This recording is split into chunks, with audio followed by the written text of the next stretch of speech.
Hi guys, आज हम physics के 105 से देखेंगे। ठीक है, इससे पहले वीडियो डाले हुए हैं।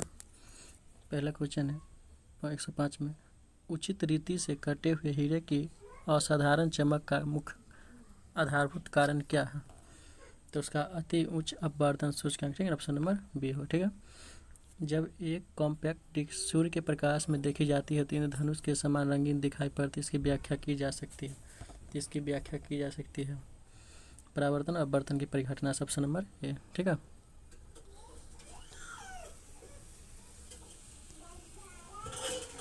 किस गुणधर्म के कारण पानी से भरे बर्तन में डुबाई गई छड़ी मुड़ी हुई प्रतीत होती है? तो प्रकाश का अपवर्तन, ऑप्शन नंबर सी।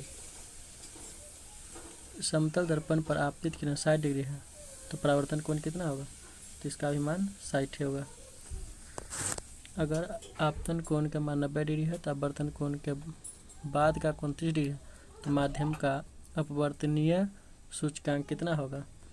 तो ये अपवर्तनीय सूचकांक कितना होगा? 3 होगा। ठीक है, यानी इसे इसमें भाग दें। यदि किसी दर्पण को थीटा कोण से घुमाया जाए तो परावर्तित किरण का घूर्णन कितना होगा? तो 2 थीटा होगा, यानी ऑप्शन नंबर डी हो जाएगा। ठीक है ना, इसका 2 थीटा होता है। ठीक है, यानी 110 का डी हो जाएगा।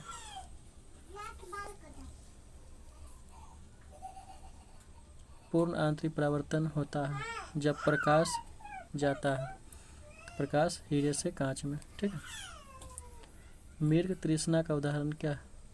तो मृग तृष्णा का उदाहरण है पूर्ण आंतरिक परावर्तन, ऑप्शन नंबर बी। पेट अथवा शरीर के अन्य आंतरिक अंगों के निरीक्षण के लिए प्रयुक्त तकनीक इंडोस्कोपी आधारित है। किस पर आधारित है?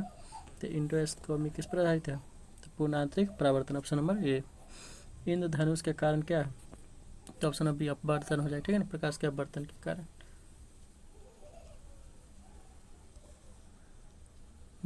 डी में ऑप्शन परावर्तन, यानी ऑप्शन नंबर डी होगा। ठीक है ना, सॉरी, परावर्तन अपवर्तन दोनों।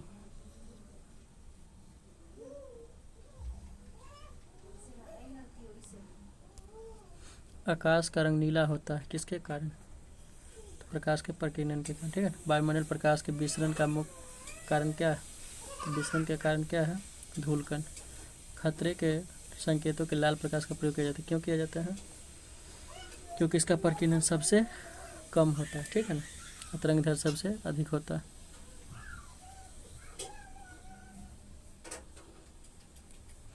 समुद्र नीला प्रतीत होता है किसके कारण? तो प्रकाश के परावर्तन तथा जल के कणों द्वारा प्रकाश के प्रकीर्णन के कारण, ऑप्शन नंबर बी। अस्त होते समय सूर्य लाल दिखाई देता है, इसका कारण क्या है?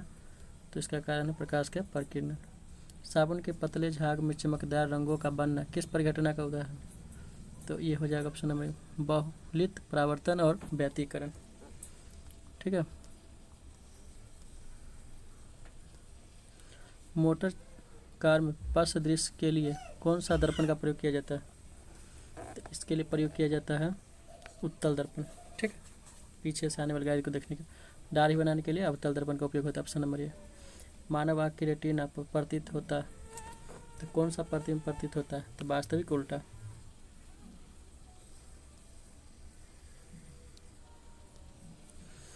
डेढ़ मीटर लंबे व्यक्ति को अपना संपूर्ण प्रतिबिंब देखने के लिए आवश्यक दर्पण की न्यूनतम लंबाई कितना होगा? तो उसका आधा होता है। ठीक है, ये ऑप्शन नंबर बी हो जाएगा। जब कोई वस्तु दो समांतर दर्पण समतल दर्पणों के बीच रखी जाती है तो बने प्रतिबिंब की संख्या कितना होगा? तो सोए समांतर है तो इसमें अनंत लिख देंगे। ठीक है ना, थीटा पर रहेगा तो उसका अलग होता है। पानी में हवा का बुलबुला वैसे ही काम करेगा जैसे करता है अवतल लेंस की तरह।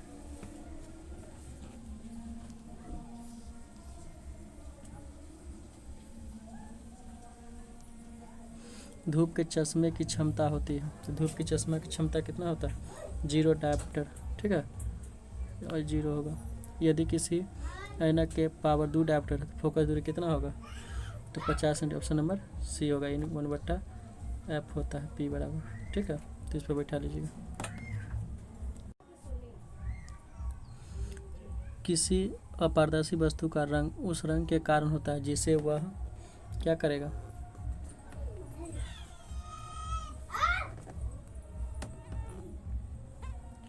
परावर्तित नहीं करता, ठीक है। यानी किसी अपारदर्शी वस्तु का रंग उस रंग के कारण होता है जिसे वह परावर्तित नहीं करता। लाल कांच को अधिक ताप पर गर्म करने पर वह दिखाई देगा, गर्म करने पर अधिक तो क्या दिखाई देगा, हरा दिखाई देगा, ठीक है। प्रकाश का रंग निश्चित होता है किसके कारण, तो तरंग दैर्घ्य के कारण। Option number C. 3 रंग मूल रंग है, तो 3 रंग मूल रंग कौन होता है, नीला हरा और पीला, नीला हरा और लाल होगा, ठीक है ना। Option number B. सबसे कम तरंग दैर्घ्य का प्रकाश होता है, तो इसमें बैगनी हो जाएगा, ठीक है, सबसे कम।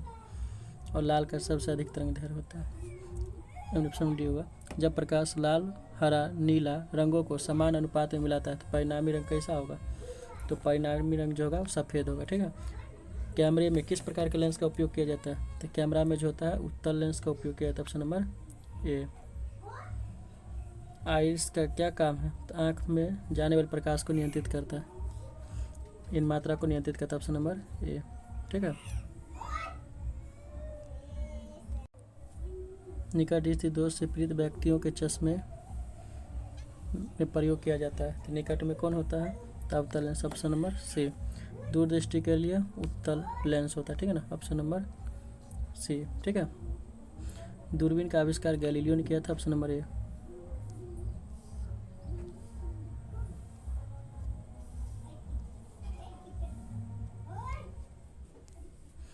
आँखों की रेटिना पारंपरिक कैमरा निम्नलिखित में किस भाग की तुलना की जा सकती है, तो इसकी तुलना किया जाता है फिल्म से, ठीक है।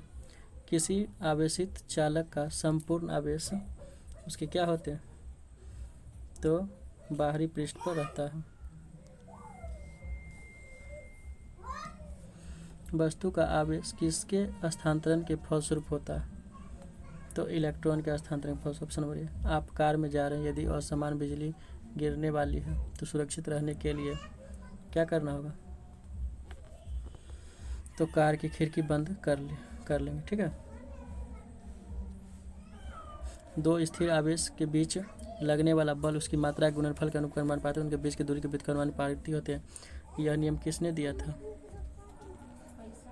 तो यह नियम दिया था ओम के कूलॉम के नियम, ऑप्शन नंबर सी।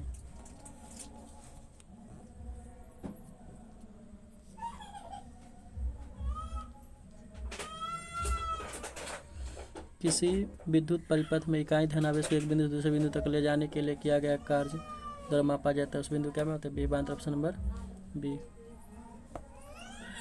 सर्वाधिक विद्युत चालकता वाला तत्व कौन है, चांदी, ऑप्शन के अकॉर्डिंग। अति चालकता का लक्षण क्या है, तो उच्च पारगम्यता।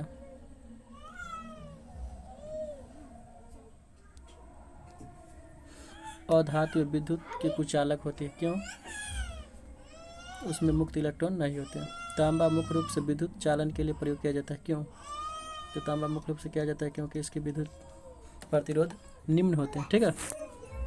आपस में जुड़ी दो आवेशित वस्तुओं के बीच विद्युत धारा नहीं बहती है, यदि वे होती है, क्या होती है, तो समान विभव वाले, ठीक है। प्रत्यावर्ती धारा को दृष्ट धारा परिवर्तित करने वाला रेक्टिफायर होता है, ऑप्शन नंबर सी। 151 का कितना होगा, सी।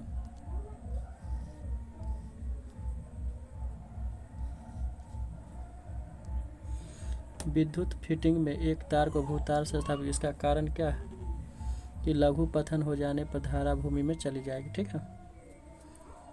विभवांतर का मात्रक क्या है, तो वोल्ट है, ऑप्शन नंबर बी। एक आदर्श वोल्ट का प्रतिरोध होता है अनंत होता है, ठीक है ना, ऑप्शन नंबर डी होगा, ठीक है।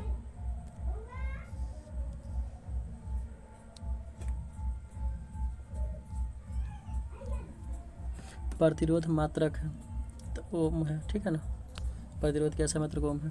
घरों में लगे पंखे बल्ब आदि लगे होते हैं, तो ये कौन क्रम में लगे होते हैं, समांतर क्रम में। किसी चालक के सिरों के बीच के विभवांतर बहने वाली धारा के समानुपाती होती है, यह नियम किसने दिया था, तो ओम ने दिया था, ऑप्शन नंबर डी। विशिष्ट प्रतिरोध का ऐसा मात्रक क्या होता है, ओम मीटर, ठीक है ना, ऑप्शन नंबर बी।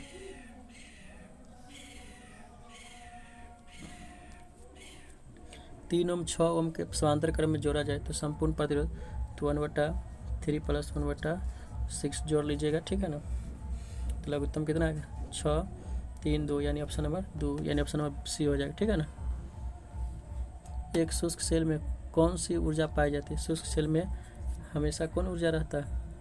रासायनिक ऊर्जा, ठीक है। एक सामान्य शुष्क सेल में विद्युत अपघटन होता है, सामान्य शुष्क सेल में विद्युत अपघटन होता है तो अमोनिया क्लोराइड।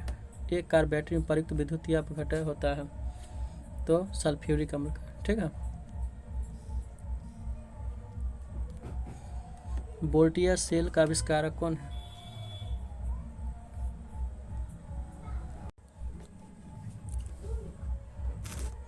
वोल्टियर सेल के आविष्कारक हैं तो 63 में देखिए वोल्टियर सेल का आविष्कारक कौन है?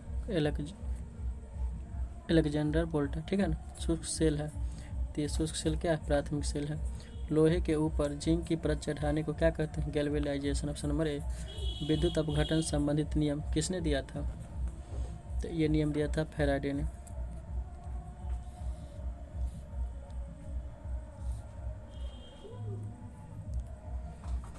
विद्युत फ्यूज प्रयोग किए जाने के लिए मिश्र धातु होते हैं तो मिश्र धातु जो होता है फ्यूज का प्रयोग करते हैं हम लोग, तो इसमें क्या होता है कि निम्न प्रतिरोध होता है, निम्न गलनांक होता है।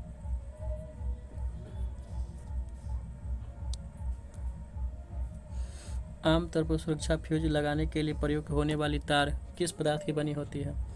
तो ये तार किसका बना होता है? टीन और शीशा का, ऑप्शन नंबर डी।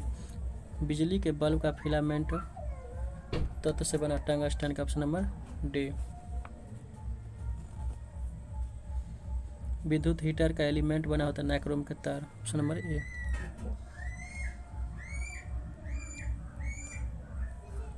एक 100 वाट 10 बल्ब प्रतिदिन 1 घंटा चलते हैं तो विद्युत ऊर्जा का उपयोग किया जाता है तो कितना उपयोग हो जाएगा?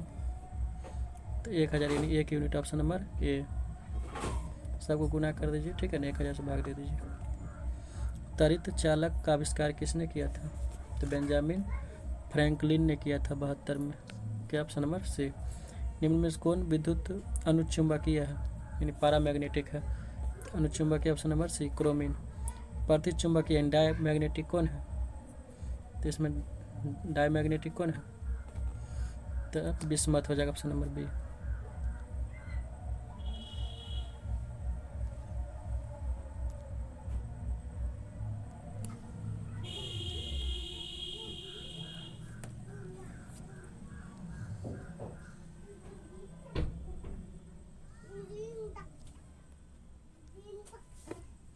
विद्युत चुंबकीय प्रभाव सर्वप्रथम अवलोकित किया था, किसने किया था? तो यानी ऑरेस्टेड ने किया था। विद्युत चुंबकीय प्रेरण के नियमों का उपयोग निम्न में से किसको बनाने में किया जाता है? तो ये जनरेटर बनाने में, ठीक है ना, जनरेटर। विद्युत मोटर किस सिद्धांत पर काम करता है? तो विद्युत मोटर जो होता है वो किस सिद्धांत पर काम करता है? फैराडे के नियम पर। ट्रांसफार्मर क्या करता है? तो ट्रांसफार्मर काम है क्या कि एसी वोल्टेज को घटाना और बढ़ाना, यानी ऑप्शन नंबर बी।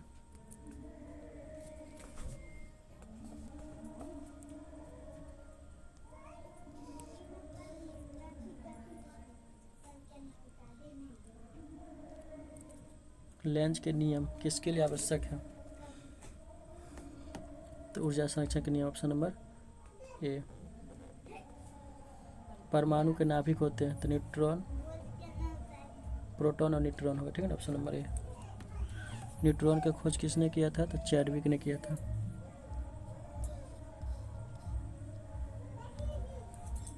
परमाणु क्रमांक है तो परमाणु क्रमांक कौन होता है? तो नाभिक में उपस्थित प्रोटॉन की संख्या को परमाणु नाभिक परमाणु नाभिक में उपस्थित प्रोटॉन की, किसी तत्व के परमाणु में 2 प्रोटॉन 2 न्यूट्रॉन 2 इलेक्ट्रॉन है तो उस तत्व का द्रव्यमान संख्या कितना होगा? तो 4 होगा, ठीक है ना, ऑप्शन नंबर बी। नाभिक का आकार कितना है? 10⁻⁻15 मीटर, ठीक है। पॉजिट्रॉन की खोज किसने किया था? तो पॉजिट्रॉन की खोज किसने किया था? यानी एंडरसन, ठीक है ना, ऑप्शन नंबर डी। हाइड्रोजन परमाणु के न्यूक्लियस में प्रोटॉन की संख्या ज्ञात करना है तो ज्ञात करना है तो क्या है? 1 होता है। इलेक्ट्रॉन की खोज J Thomson. A option electron वहन करता है। तो इलेक्ट्रॉन किसका वहन करता है? 1 यूनिट ऋण आवेश को।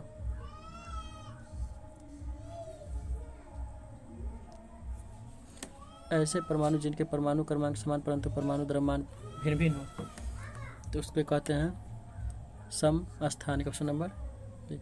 समस्थानिक के गुण क्या है? कि परमाणु की संख्या बराबर होते हैं। Option number C. 190 का कितना हो जाएगा? ऑप्शन नंबर यानी समभारी के गुण पाए जाते हैं, तत्व में पाए जाते हैं, ठीक है ना। तत्व की परमाणु संख्या समान होती है। ऑप्शन नंबर ए होगा, ठीक है ना, सॉरी। एक नाभिक के 2 हल्के न्यूट्रॉन में टूटने की प्रक्रिया नाभिकीय विखंडन। ऑप्शन नंबर बी, ठीक है। इन टूटेगा तो विखंडन, जुटेगा तो नाभिकीय संलयन होता है।